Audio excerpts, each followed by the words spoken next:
Well, welcome everybody. Welcome everybody. There's a lively crowd. Did you all get a little bit to eat? I won't be offended if you get up and go back and get some treats. On behalf of the Alumni Association Board of Directors, I would like to thank you for coming today to this special program in honor of Dr. JoAnn Harris-Bowlsbey. For 66 years, in fact, since 1953, the year our honoree graduated, the Alumni Association has given this award to alumni who demonstrate the mission of the college through excellence in their fields of service. JoAnn is one of those quietly faithful, yet deeply influential alumni whose life of service to the kingdom we are privileged to honor today. Her name came to the board's attention through Associate Director of Development, Lauren Wong, and when the board learned about JoAnn's lifetime of leadership and career development, they thought this award would be most fitting, since Wheaton has done so much in recent years in this area for our students. Since this is an award from the Alumni Association, I'd like to recognize the Alumni Association Board of Directors now. If you are currently serving on the board or have served on the Alumni Board, would you please stand so we can thank you? Thank you.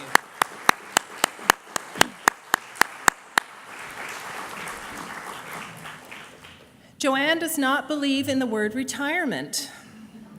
She is, not was, is the Executive Director of Product Development at Cooter Incorporated, a career guidance solutions provider near Des Moines, Iowa.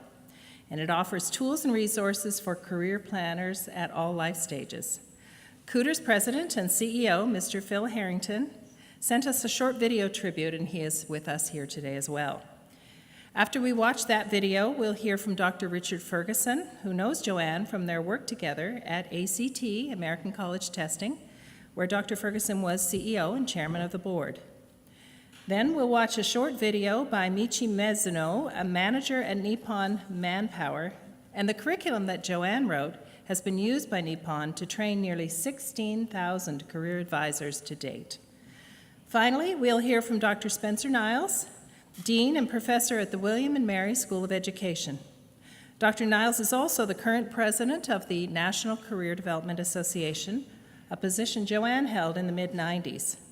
Dr. Niles and Dr. Harris-Bowlsbey co-authored the book Career Development Interventions, which is now in its 5th edition.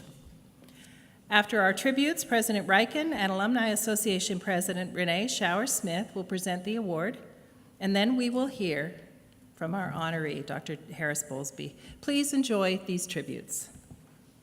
Dr. JoAnn Harris-Bowlsbey, who we lovingly call JoAnn, has had an indelible influence on the lives of students and adults across the globe. JoAnn knows that there are few life decisions more important than choosing how to spend most of our waking hours, our working lives. Her passion and expertise in developing educational frameworks to foster students' career development are surpassed only by her humility. JoAnn is driven. She is driven by the desire to help people make informed and satisfying career choices. Since Cooter began our work with you, JoAnn, in 2005, you've led the charge to help people discover and achieve what they want to be. As a result, you've touched the lives of so many across the world, from Illinois to Singapore, Maryland to Australia, Florida to East Africa, Arizona to Qatar, and everywhere in between. You've worked with state departments of education and ministries of education and labor in the conceptualization, development, and implementation of highly customized and localized web-based education and career planning system for people of all ages. Your many accomplishments include authoring curriculum for career development at both the secondary and post-secondary level.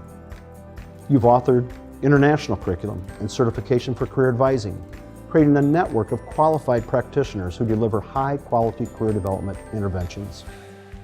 JoAnn has authored dozens of localized versions of each of these curricula worldwide. JoAnn, I know that one of your most treasured achievements during your time with us at Cooter was the curriculum you developed for the Rwanda Ministry of Education. The curriculum addressed the unique development goals of each secondary grade level in Rwanda. It included an in-depth career information and planning required for education and training.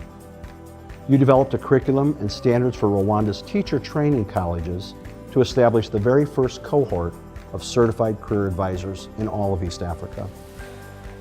JoAnn, your contributions to career development are immeasurable. This honor is extremely well-deserved. On behalf of Cooter and the millions of youth and adults across the world that you've helped find their path in life and their hope for the future, we can only offer our most sincere thank you. It's truly an honor for me to be here today and to reflect on the life of my friend and the contribution she has made to so many young people across the nation and around the world, actually.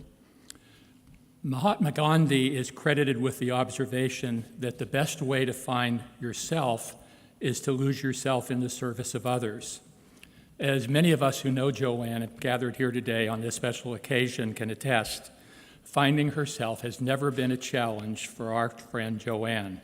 She has lived a life of service to others. It's my privilege today, with the help of many of her friends who are here, to reflect a little bit on some of the accomplishments of her life, both professional and personal, all of which have enriched the lives of others. By now, most everyone here is aware of JoAnn's stellar professional career, an unrelenting focus on career development and education that has spanned decades and whose various stages weave a seamless quilt of service to others. JoAnn has been a high school counselor, a director of guidance, a university professor, career counselor, entrepreneur, author, developer, and always a mentor to others. She's performed all of these roles with a loving spirit that is attested both to her unfailing faith and her commitment to helping others. I've long known and admired JoAnn as colleague and friend. My earliest encounters with her occurred when we first met to discuss the potential, as was noted earlier, in the merging of the Discover Foundation, which she had founded, into ACT. Having established herself as a role model for what an outstanding school counselor should be, JoAnn was encouraged by others to create and disseminate Discover, a computer-based guidance and counseling system designed to assist young people with their educational and career planning. JoAnn's plan for Discover acknowledged the fact that for various reasons, far too many students lacked meaningful access to a high school counselor and lacked that access during very critical decision-making times. Using her own experience as a superb counselor that she had become, she designed Discover to alter this shortcoming in our schools, disrupting the status quo by introducing an entirely new approach to career guidance and counseling, one using a computer to model the approach she had perfected during her days as a school counselor. JoAnn proved to be a very strategic negotiator with ACT. While she could easily have sought personal monetary gain, her goal was laser-focused on helping as many young people as possible gain access to a comprehensive education and career planning experience. As a result, JoAnn's sole condition for the merger into ACT was that ACT take the steps necessary to see that the Discover programs were essentially implemented all across the country. After that, she then agreed to serve as the executive director of a newly created ACT Technology Center in Hutt Valley, Maryland, where she guided the development of succession versions of Discover and saw them used by hundreds of thousands of students in thousands of schools across the country. All of these students had the benefit of a counseling experience conceived by a master. For many, that experience was life-changing. Throughout her distinguished career, JoAnn has authored journals, articles, books, career planning curricula, all of which have greatly benefited others. She authored two particularly well-known publications, Take Hold of Your Future and Direct Your Future, that have been embraced by tens of thousands of readers. Never one to be idle after retiring from ACT, she joined Cooter, as we heard from the video a moment ago. Clearly, traditional retirement was not in her DNA, and while working with Cooter, she continued to author curricula and publications supportive of that company's mission. And as executive director of product development, she worked extensively with state departments of education and labor in conceptualizing and implementing education and career planning websites. While JoAnn's work has benefited countless individuals in the U.S., her influence has extended well beyond our borders. In the late 1980s, JoAnn traveled to Japan to help launch the Japanese Career Development Association, a country that had no tradition or history in that field at all. While they could not join us today, both the past and current presidents of that association have reached out to me to share their appreciation for her supporting role in the creation of their organization. Because of her pioneering work there, she's frequently referred to as the mother of career practitioners in Japan. Due in large part to her early work, as noted in the video, by now over 40,000 educators have actually taken the course she developed that introduced career counseling into Japan. And as of today, as noted, over 16,000 of those educators have now been certified by JCDA, a really remarkable feat given just the short time that the organization has existed. As impressive as those numbers are, try to imagine the lasting impact of Mother JoAnn's work on current and future generations of educators and students in that country. It's very hard to imagine. Time precludes me from describing many of the other professional accomplishments that JoAnn has had, of which there are countless. Doing so would prevent me from sharing just a few of the heartfelt comments of many of the friends who are gathered here today who came for this particular event. So let me just take a few quotes and share them with you, and I know the individuals in the audience who've made them will recognize them. The National Christian Choir, of which JoAnn has been a proud participant and supporter of for a long time, offered that the National Christmas Chair, to which he has given her time, talents, and treasure as a singer, board member, and advisor, will forever carry a legacy and profile that is uniquely JoAnn. We are forever indebted to her. We deeply love her and all she stands for. There's no one more generous, more caring for others, and more concerned about the future of our youth than JoAnn. Highly respected professional, the Energizer Bunny, consummate counselor, accepting, tolerant, and caring for others. A lady with old-fashioned values, she can always be counted on to lead by example. All of JoAnn's friends are deeply thankful that God brought us into her life, and we thank God that JoAnn has been one of our Lord's good and faithful servants. She's an example of a believer who lives her faith at all turns and times. It is obvious that JoAnn's guiding light is her faith in Jesus Christ.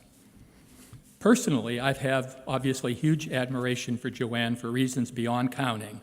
During the years that I've privileged to work closely with her, I was in awe of her persistence in driving her creations to a next level. To my way of thinking, one of my favorite sayings describes how she has approached virtually everything she does. Good, better, best. Never let it rest till the good is better and the better best. That really describes her work. As must be surely apparent by now, her friends and I believe that JoAnn is a very special lady. Because we lack the authority to bestow sainthood on JoAnn, it's clear that our friends would certainly be willing to do that if we could. We have to content ourselves simply to acknowledge the blessings that have come our way because of her good heart, her loving spirit, her intellect, and her passion for helping others. In closing, permit me to share a thought attributed to Winston Churchill, who must have had JoAnn in mind when he spoke it. We make a living by what we get, but we make a life by what we give. By any measure, JoAnn has had an enormously productive career in life. Her accomplishments set a very high bar for giving of herself for the greater good. I really want to thank and congratulate the Wheaton College Alumni Association for its excellent judgment in recognizing one of its own, all for her lifetime work. She has been remarkably true to the college mission, serving Jesus Christ and advancing his kingdom through its deeds. Thank you. Hi, JoAnn. It is an honor to introduce Dr. JoAnn Harris-Bowlsbey's contribution to the Japanese society. She developed the Career Practitioners Training Program and supported us to establish the certification in Japan to set the professional standard. The certification has now grown as a national licensure.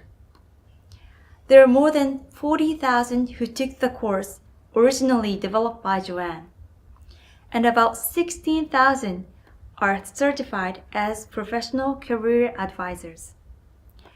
I met her back in 1998 when she was the president of NCDA and an executive at ACT.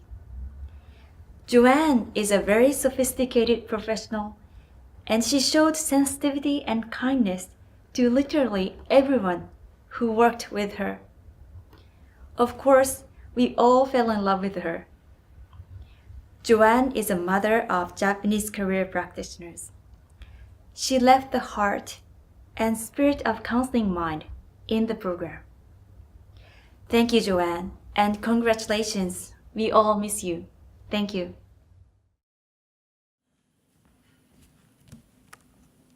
When I first got here, I mentioned to the alumni director, don't worry, I have it down to 45 minutes.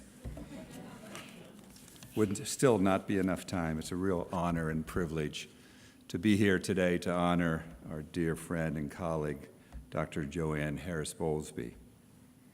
As we all know, graduation is an exciting time of the year. The excitement around graduation is palpable, and this is obviously as it should be. It's the culmination of years of hard work on the part of faculty, staff, and students. And at William and Mary, like you, our graduation is on Saturday. And with each graduate as dean, I wonder, are they ready? Did we prepare them well relative to the important work they will perform? Will they demonstrate across time the level of commitment and dedication required to make a positive difference in the world? Will they be committed to not only making an impact, but to also being transformative in the work they perform? And just as importantly, will they be good people who behave compassionately and ethically in their lives? And the truth is that while I shake every graduate's hand, that moment of connection is often the final time I have any interaction with many of our graduates. To be sure, I do get anecdotal information about a particular student's success and achievements, but for the most part, I simply don't ever learn the answers to those essential questions, which, by the way, is essential feedback for any president, provost, dean, faculty member. We all care about preparing students to make a real and lasting difference in the world. And that is one of the reasons why I think today is so special. In honoring Dr. Harris-Bowlsbey, we celebrate the work of many people, and in this instance, we learn what Paul Harvey used to refer to as the rest of the story. That's right. To the faculty and staff at Wheaton, you can take great pride in the fact that one of your own, JoAnn Harris-Bowlsbey, has done you proud. To each of those essential questions, was she ready? Yep, without a doubt. Did you prepare her well? You most certainly did.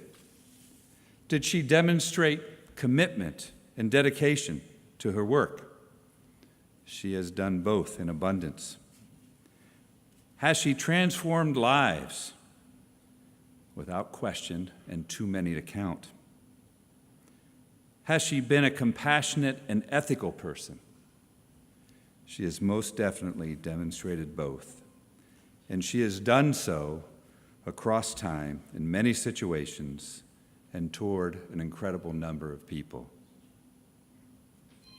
I know these things because I have been both the witness and the recipient of those behaviors and qualities in all of my interactions with JoAnn. She has been, without question, the best collaborator and partner I could imagine. One of the best decisions I ever made was to invite JoAnn to co-author our book, which has become the best-selling text in the world in our content area. Her work ethic is incredible. In fact, we're doing the 6th edition right now, and we have deadlines for these chapters to be submitted. JoAnn always gets hers submitted ahead of time. I do not.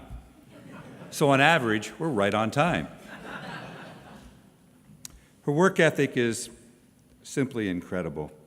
And when I have needed help, she's always jumped in without question to help. Moreover, the quality of her contributions has been stellar, always. When she stepped down from ACT, we had a conversation and working with Discover, and she asked if I would like to consider following her, applying for her position. And while it was a wonderful position, Dick, the last person in the world I want to follow is JoAnn Harris-Bowlsbey. I would never be up to the same level of performance. She's so amazing. And there simply could just be no better partner with whom to work. I know there are many people with whom JoAnn has helped, for whom JoAnn has been a help behind the scenes. Students who ran short of financial resources, colleagues who needed a compassionate ear, leaders who needed insightful and wise guidance, and friends who simply needed a friend.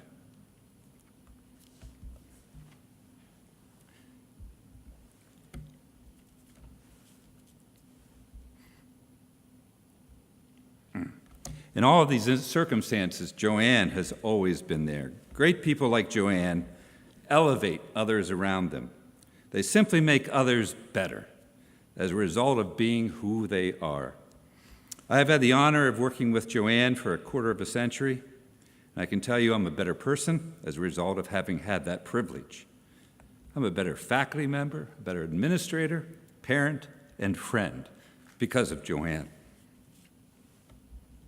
So, in this instance, the faculty and staff at Wheaton, Mr. President, can be incredibly proud of this graduate. She has made a real difference in the lives of so many girls, boys, men, and women, many who would never have imagined their possibilities in life without JoAnn's influence and work. I hope you have each had the opportunity to be in the presence of this sort of greatness. It's truly contagious. There's a degree to which it just simply rubs off on you. It is a sort of greatness that makes you better. It's a sort of greatness that we all need to be exposed to, but seems especially hard to find these days. So well done, Wheaton, and well done, my friend. I will always be grateful for your mentoring, friendship, and support. Thank you.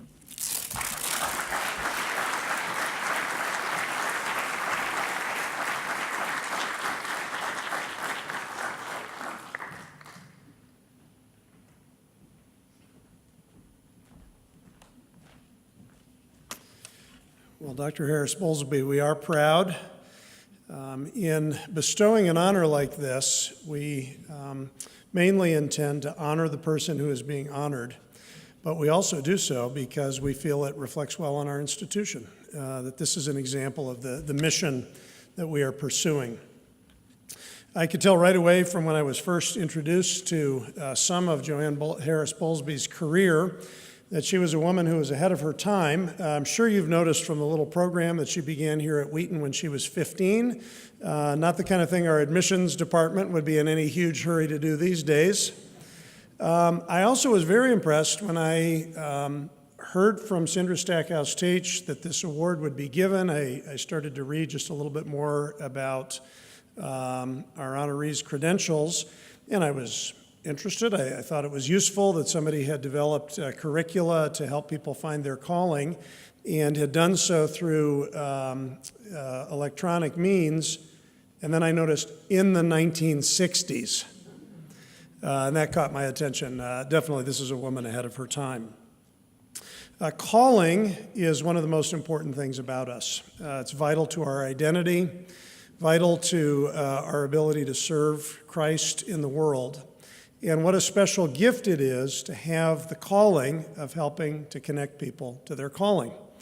It's a vital service that JoAnn and some of her colleagues here today are involved in, and one that touches very closely to our own mission here at the college, because one of the most important things we pray for, covet, desire, want to inculcate in our students is a deep sense of their calling.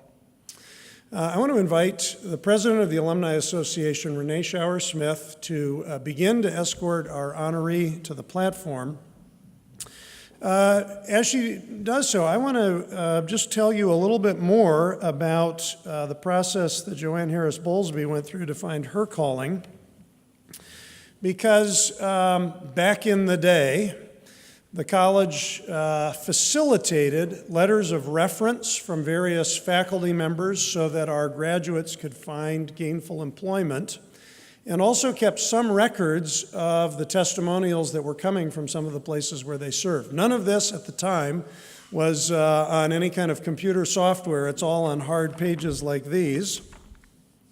I don't think you'll be surprised to know that as a young woman, JoAnn was honored for her leadership potential, described as a splendid young woman, even a most unusual person.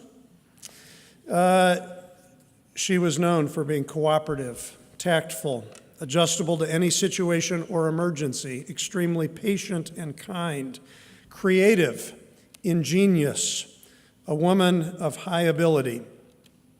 And in addition to all of that, so encouraging for us at Wheaton College.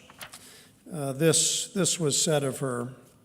It is obvious to all of us that Ms. Harris characterizes the best in loyalty, fairness, honesty, and integrity. She really lives her religion.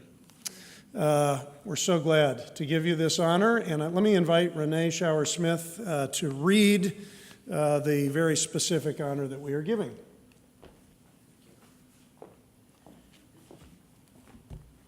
Well, trailblazer, influencer, elevator of persons. Is it not exciting to award this gem from the Wheaton alumni family today? I'm so glad we discovered you and all that you have done. What a significant contribution to society. In honor of this award, the Alumni Association is presenting Dr. JoAnn Harris-Bowlsbey with a plaque that is inscribed as follows. The Wheaton College Alumni Association Alumna of the Year for Distinguished Service to Society, Dr. JoAnn Harris-Bowlsbey, 53. With leadership and courage, you took initiative and, broke new ground. You taught and mentored millions of students and adults and created technology and curriculum that glorified the Lord. With wisdom and acuity, you laid a foundation for future leaders to help discern their God-given gifts and talents. For your lifetime of leadership in career development, the Wheaton College Alumni Association is pleased to honor you with this award. It's also inscribed with her favorite verse. Thou wilt keep him in perfect peace, whose mind is stayed on thee, because he trusteth in thee. From Isaiah 26:3. Please join me in congratulating Dr. JoAnn Harris-Bowlsbey as the 2019 Distinguished Service to Society awardee winner.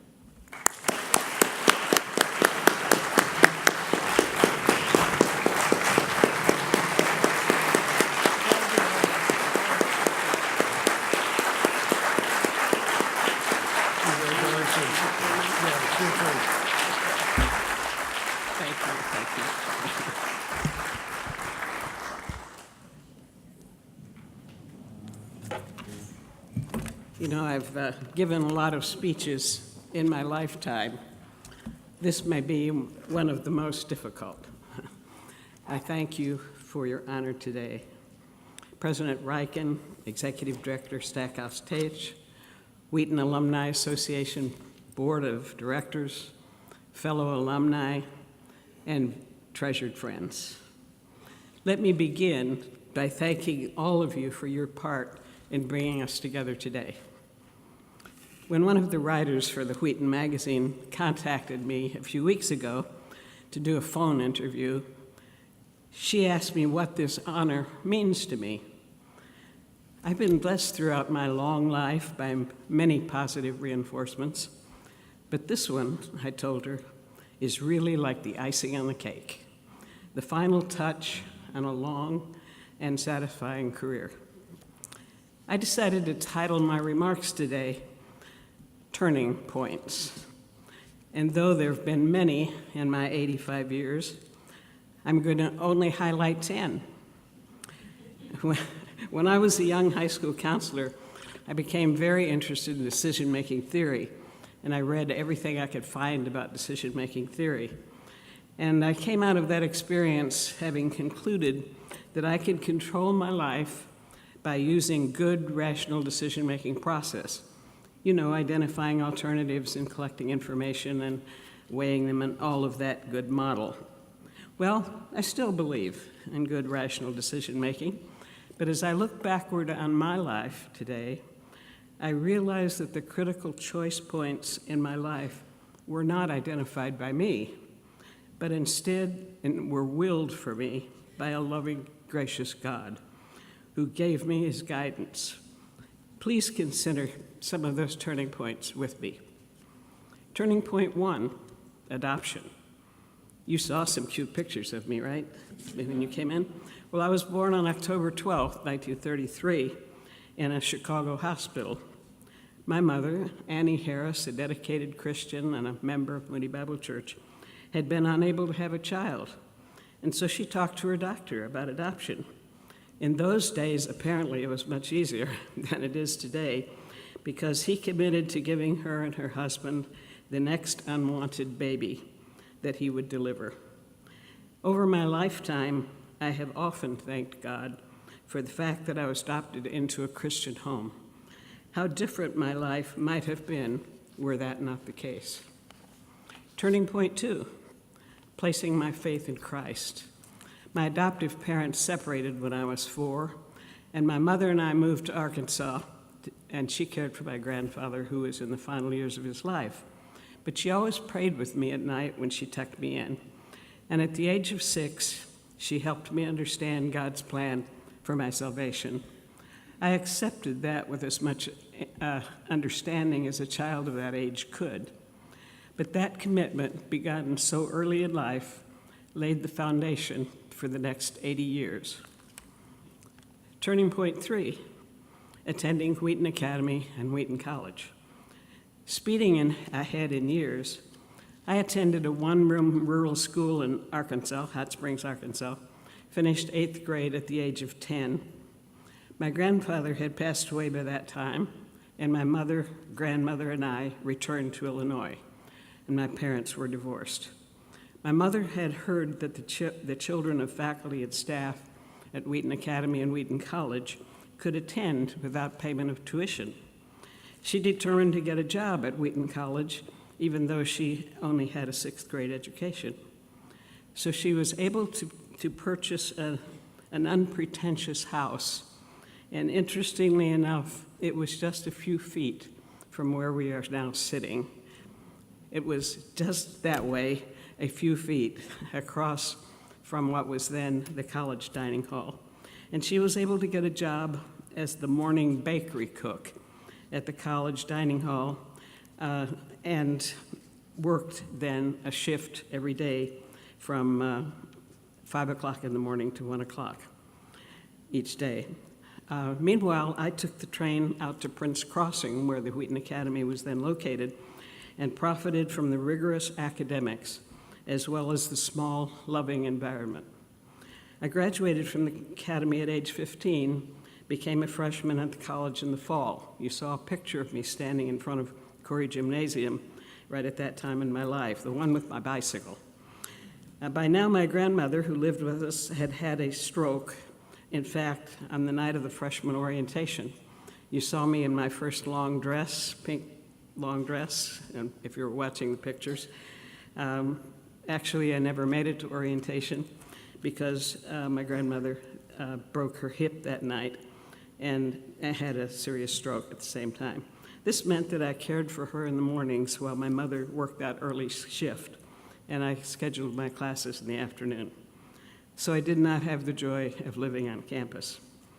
I'm intensely grateful for Wheaton's policy in regard to tuition for the children of faculty and staff, because the 8 years that I spent at Wheaton Academy and College did, in fact, lay a solid liberal arts foundation for my life, as well as built a biblical foundation for my values and my behavior. I had a double major here, Spanish and chemistry. Immediately after graduation, I pursued a master's degree in Spanish literature, taught Spanish for 5 years at York High School in Elmhurst. The discipline of mathematics and chemistry, I think, gave me a sound foundation for later being able to subject the field of career guidance to a systematic approach that could be delivered by a computer. In addition, the chemistry major gave me the skill to hold a summer job at Sanford Ink Company for 3 summers. One of the things I did was test paste and make sure it wouldn't harm children who ate it. You didn't know about that skill. Turning point 4, becoming a high school counselor and a director of guidance. I happily taught Spanish at York High School for 5 years. Then it was in 1958. The Russians launched Sputnik, which catalyzed the National Defense Education Act of 1958. That act mandated that high schools have guidance counselors to assist students to plan for their careers in math and science. It also funded the training for counselors who wanted to enter those positions. My principal, the first one in my life, called me into his office and said, "JoAnn, I'd like you to be a counselor starting next fall. Kids seem to like you. Skip those, that's the only requirement for counselors." And so it was with all that planfulness that I took training at Northwestern University, became a full-time counselor at York High School, later moving to Willowbrook High School and Villa Park. After a couple of years there, the position of director of guidance opened up. I didn't apply for it because women didn't get jobs like that in those days. But in God's plan for my life, principal number 2 called me in. And he said, "I want your application on my desk tomorrow morning." And so it was that I became director of guidance with a staff of 12 full-time counselors, a psychologist, and 2 secretaries. In 1966, IBM released its first cathode ray tube. You saw pictures of that in some of the slides. That's a terminal device that made interactive computing possible 1,000 feet apart between the computer and the person, a whole 1,000 feet. And in other words, then the computer could send a message to a student could send a message back to the computer, and so forth, creating an interactive dialogue. 2 members of my staff and I wrote a proposal to the Illinois Board of Vocational Education, got a large grant which funded hardware and development of a very early system which we named the Computerized Vocational Information System.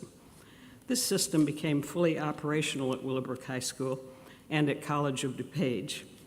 We became a demonstration center due to pioneering work in this field. And during this time frame, I also cultivated what turned out to be lifelong friendships with 3 of my guests that are here today, John and Mary Lou Albanese and Dolores Campagna. Turning point 5, completing a doctorate.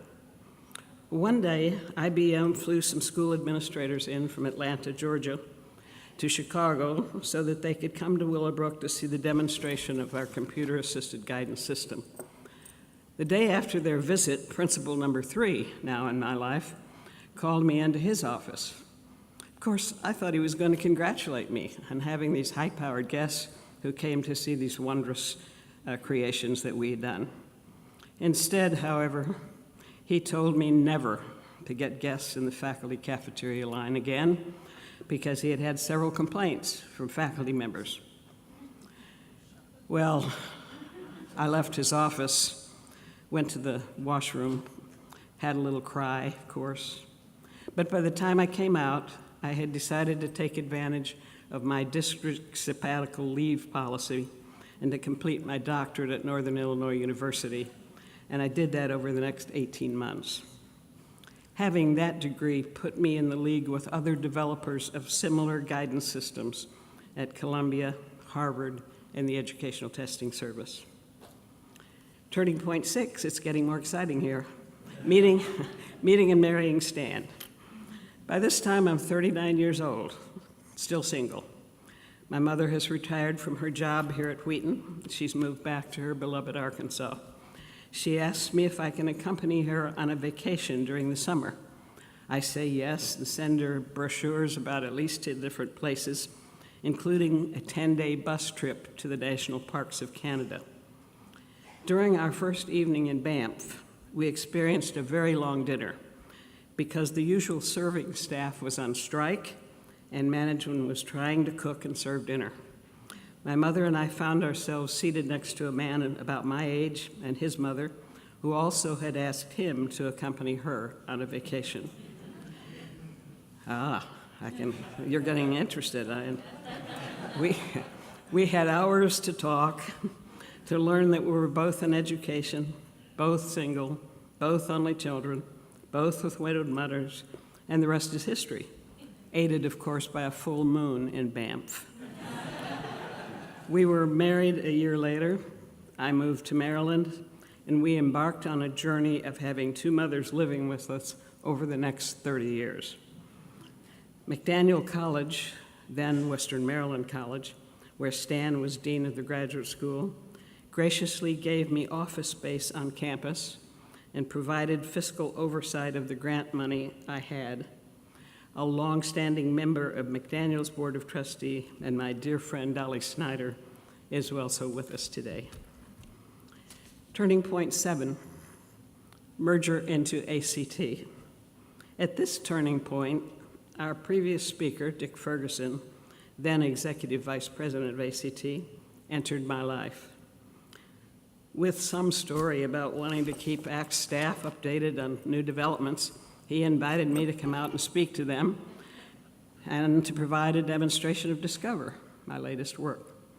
After that presentation, I found myself in his office, being offered the opportunity to merge my small staff and product into ACT. Because it was not the time in our lives to move to Iowa, Dick graciously established the ACT Educational Technology Center in Hunt Valley, Maryland, only 20 miles from my home there. Then ACT provided ample resources for development and marketing that caused the Discover product to grow and become known nationwide. I worked for ACT for the next 16 years as an assistant vice president. Turning point 8, writing curriculum and a textbook. I retired from ACT at age 65, was immediately offered the opportunity to develop curriculum to train paraprofessionals, and you've heard Michi Mitsuno talking about that in the video. These people are called career development facilitators or career advisors. And I wrote the curriculum with the help of others for the United States in general, for Japan, and then for the national prison system.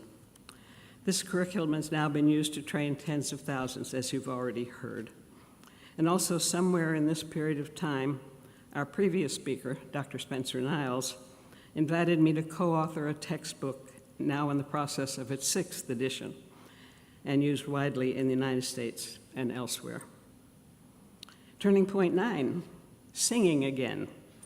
In that same period of time, I decided I had time to return to my love for singing and found the National Christian Choir, a 180-voice choir that performs widely in a multi-state area. I mention that because the president of the choir's board of directors, Terry Tierney, and his wife, Kathy, are with us today. I sang in the choir for 11 years and also served on the board. Turning point 10, joining Cooter Incorporated. You have also heard today from Mr. Phil Harrington by video, owner and CEO of Cooter Incorporated, based in Adel, Iowa. He and his wife Janice are with us in person today. Shortly after my retirement from ACT, I was making a speech at the Maryland Career Development Association conference. Phil was there demonstrating his early Cooter career planning system. He invited me to lunch, and 3 hours later, I was agreeing to write some curriculum to support the Cooter system. And a few months later, I was invited to be a member of his staff in charge of product development.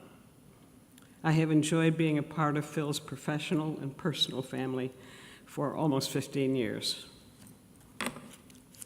I started this short, maybe seems long to you, summary of my life by saying that early on I had faith in creating alternatives in life through rational decision-making process. My wonderful life experience, however, has been that God had a master plan for my life. And He has graciously revealed it through the events and the people that are in this room. I am immensely grateful to God for revealing this plan and to those of you who have helped me to implement it. I'm eternally grateful to Wheaton College for the strong academic and spiritual groundwork which was built while I was here and that continues to undergird my life. Thank you so much for this honor.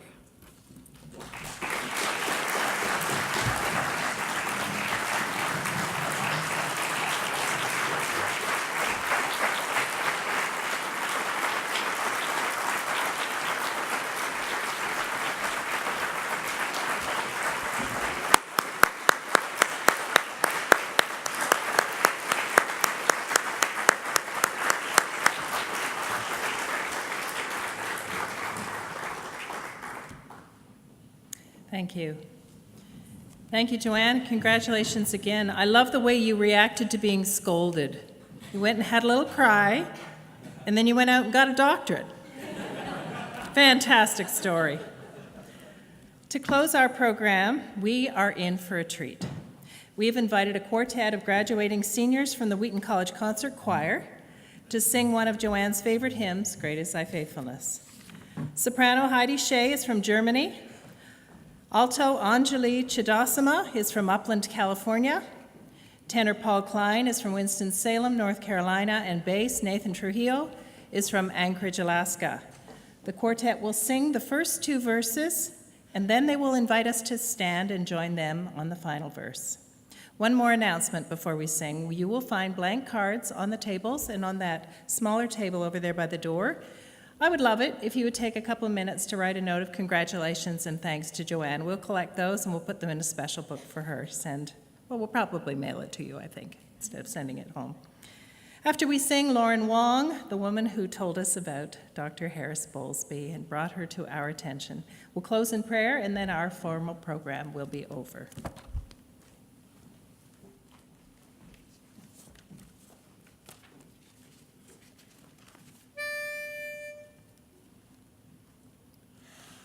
Great is thy faithfulness, O God, my Father.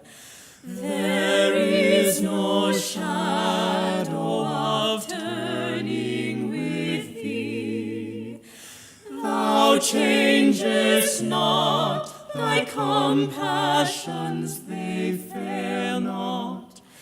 As thou hast been, thou forever wilt be. Great is thy faithfulness, great is thy faithfulness. Morning by morning, new mercies I see.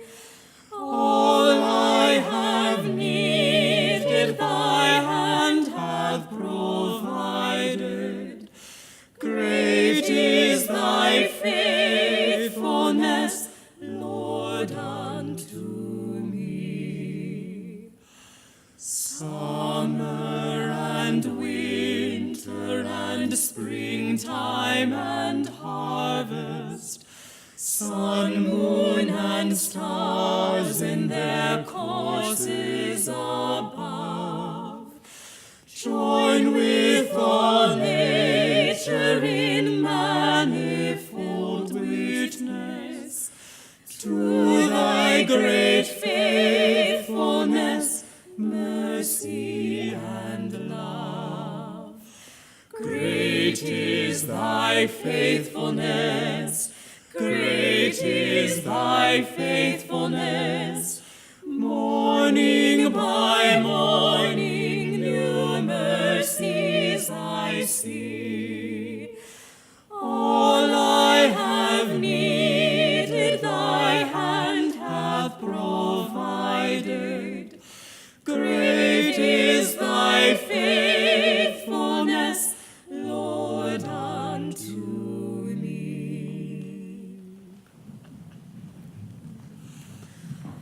Pardon for sin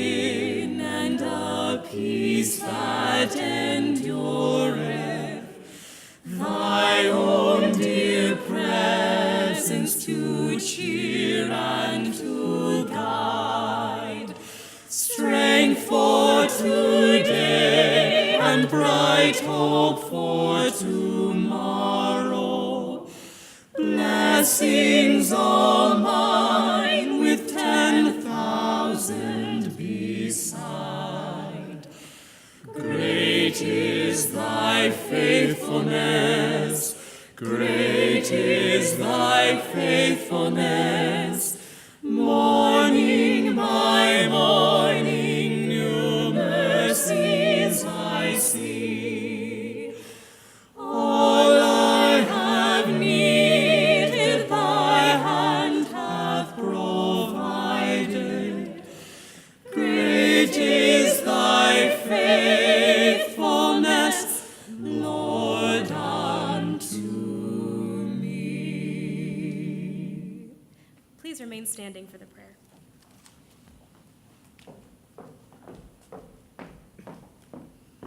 Please join me in prayer. Dear Sovereign Lord, we thank you for the life and legacy of JoAnn, for her faithfulness to use the many gifts you've given her to serve others. I thank you for her inspiring career, where she's made an impact in countless students' lives as they determine their best career paths. I thank you for the encouragement she is to me as she continues to work with excellence and use her gifts to contribute to society in this season of her life. Lord, you are so good and kind to bless JoAnn with many years of marriage to her sweet husband, Stan. I thank you for their many travels that allowed them to see much of your beautiful creation and marvel at your greatness. Thank you for her mother's legacy and all JoAnn learned from her, and for the many students who have had the privilege of receiving a Wheaton education as a result of the Annie E. Harris Scholarship. I pray your blessing over her this weekend, that she would receive these accolades and celebrations with gladness, knowing that you have created her wonderfully, just as you saw fit, and equipped her through her time as a student at Wheaton College and beyond to make an impact in your world. God, we love how we can see more of you as we look to people you've made in your image. I am grateful that in JoAnn I see your faithfulness, your compassion, your generous heart, and your excellence. Thank you, Lord. Amen. Amen. Thank you for joining us for this wonderful celebration.